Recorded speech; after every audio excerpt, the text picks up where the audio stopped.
Hello my loves. Right, we discussed this design malarkey the other day, didn't we? So I'm going to be doing this hand. I'm going to be recreating on my flexi hand. The flexi finger are giving away a flexi hand as part of my 30k on Instagram. So if you head over to Instagram, all my links will be in the description box below. You can enter.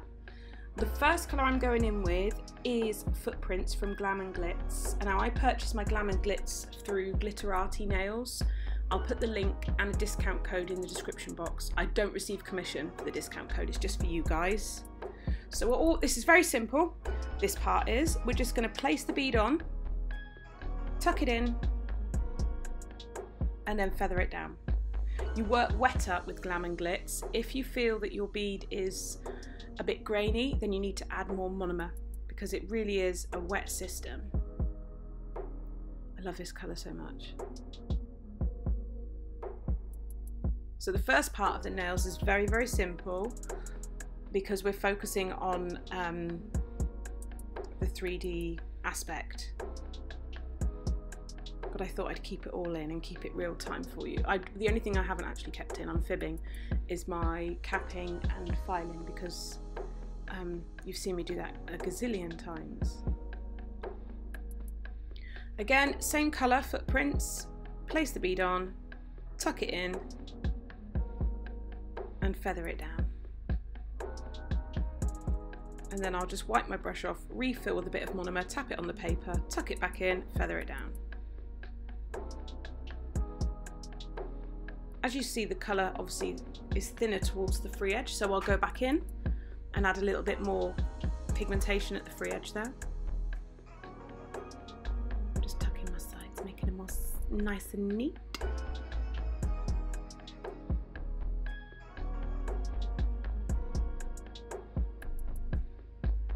Just feathering that back, and it's nice working with wet systems. Diamond Nail Supplies is the same, it's easy to blend. I went in a bit dry with this bead, but still we place it on, tuck it in, and then feather it down, and then I go and reload my brush. So I went and wiped my brush off, reloaded it with monomer, and the minute, look at that, the minute you tap that on there, the product does what it's meant to do. It was, my ratio was off.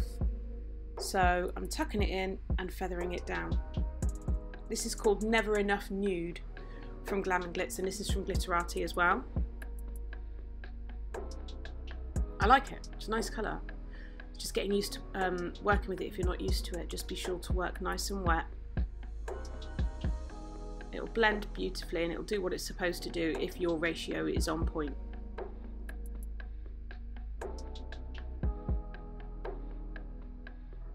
I'm just adding a little bit there.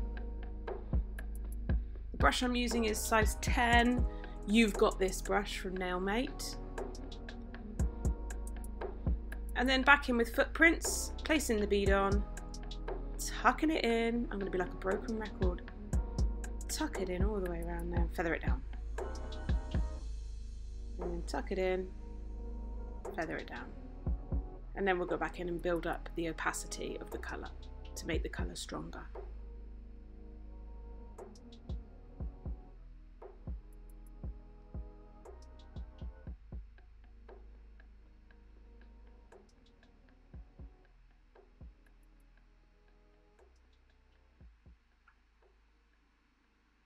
So don't forget to get on Instagram and enter that giveaway to win yourself a flexi hand. I know so many of you always say, I wish I had a flexi hand. Well, you can win one.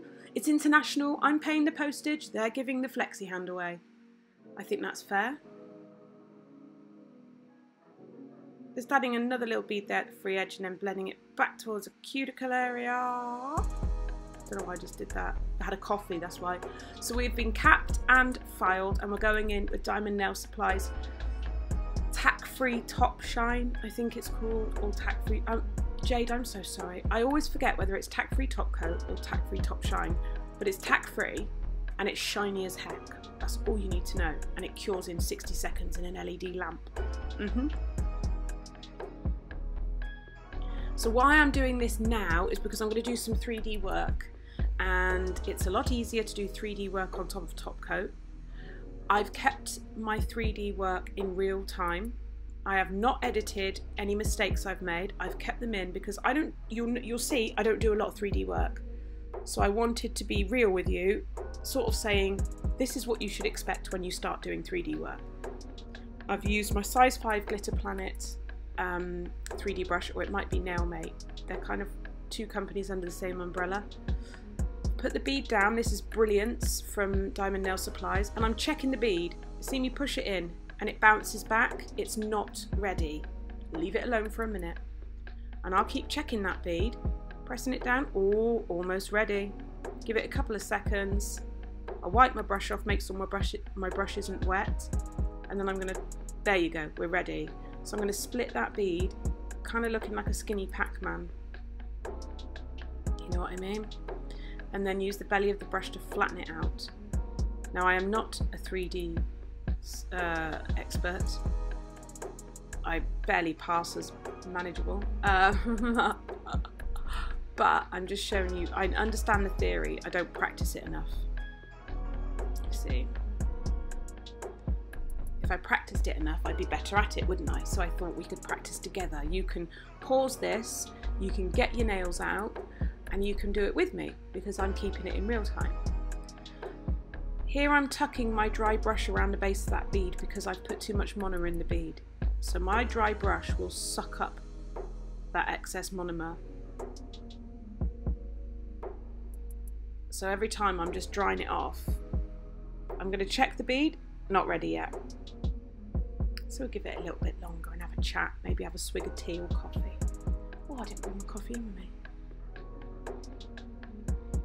Now it's ready. You see the difference there, how it will happily separate. So we'll make a Pac-Man again, or you can say you're making the letter C, or you're making a croissant, that's another one, but I always think of Pac-Man because I'm childish. Using my brush to flatten it out. I promise I will practice more and get better. I might see if Kirsty Meakin's running any courses. And then my final bead is going in the centre there. Again, I'm going to wait for it. And here is where the boo-boos begin. So I'm patiently waiting for my bead to mattify. And then I get a bit bored. So I think, maybe I'll put another bead down, ready for doing the leaves, because this one's not ready. So I was like, oh, okay. So I placed another bead down, right there. And then I forgot it was there. And I went in and started checking this one. Oh yeah, this one's ready. So we're going to make it into like a ring donut, spread it out, and then break off one of the edges. Join the far side to the previous petals so that it looks like it's coming from those petals and then spiraling into the centre. But I started faffing around with it a little bit and I got it into a shape I didn't like and I wasn't happy with. So then obviously I had to fiddle with it a bit more and a bit more and a bit more.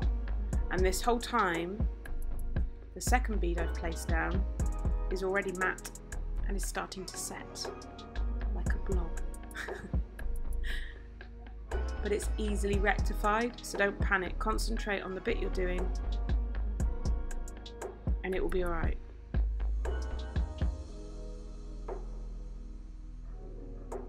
See how I just kept fiddling with it and I really was not happy, and then eventually I got it and I was fine. I was like, okay, I like it now, it's fine.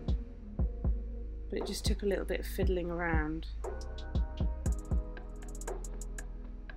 And then, look, I can't do anything with that bead.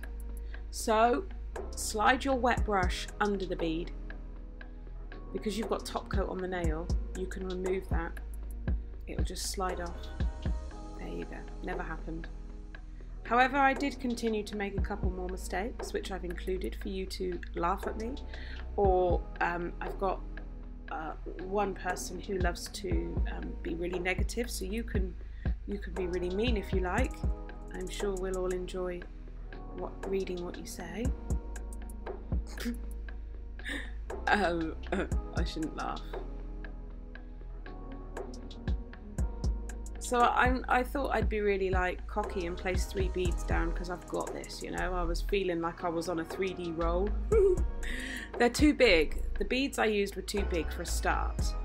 And then I was actually, I'd forgotten what I wanted to do with them. And in my head I was like, I know what I'm doing, but for some reason I have zero muscle memory and I don't seem to be able to remember how to do what I'm doing. I'd completely forgotten how to do a leaf. I don't know what happened. It was like the biggest brain fart in history. Meanwhile, these beads are trying to mutate. This middle one looked like my son had done it. So I ended up removing the middle petal because it was, I mean, I was just rushing by this point, which I watched the Glitter Fairy, Lucy, she's amazing. And I remember her saying once, don't place multiple beads down until, you know, you're really in your stride and you're competent with your 3D work. I was being cocky, wasn't I? Thinking that I could do it. And instead I got in a tizzy and made a mistake. Because we're not all perfect and we all have weak areas as well. We are all human. Some people include it and show it, other people hide it. That's fine. It's, you know, whether it's I guess it's accepting that we all have flaws and that's okay. You don't need to pretend that it's all okay. You will make mistakes, that's fine. Right, let me show you these. I asked Rebecca at Navy Pro Tools if she had some tweezers for crystal placement, and she said, oh, I've been dying to get someone to try these. The name of this tool is Alice, and I've had confirmation this morning that it is available to buy. I'm using my Swarovski crystals from Angel Crystals. These are ABs, and these are some beautiful pearls, perfect for bridal designs. So I'm going in with a bit of NSI Polybond, and I'm using my Alice tweezers. I've been having real trouble picking crystals up and getting them where I want with crayons and katanas. I've tried all sorts of things, and I really wanted a good pair of tweezers. I've got another pair, but they don't meet up when you close them, so then they flick the Swarovskis across the room. Don't use tweezers like that. Make sure you've got some decent ones, and then you can really do some precision work and line them up. And I personally feel like it's so much easier. So much easier, especially with my hands being a bit clumsy because I have a little bit of problems with my hands. This was really helpful, this little beauty. And I have got a discount code and I will stick it in the description box along with the links and stuff like that. I am an ambassador for Navy Pro, but a lot of my tools I've bought myself before I was an ambassador. I was just lucky enough to be asked to try this one and I really, really love it. So I just find, because she's so dainty there at the very tip, you see, I just find that really helpful for me. Some people might not like working with them and they might prefer a pickup tool, but I just can't get on with them. I've tried. There we go, just nudging that into place there.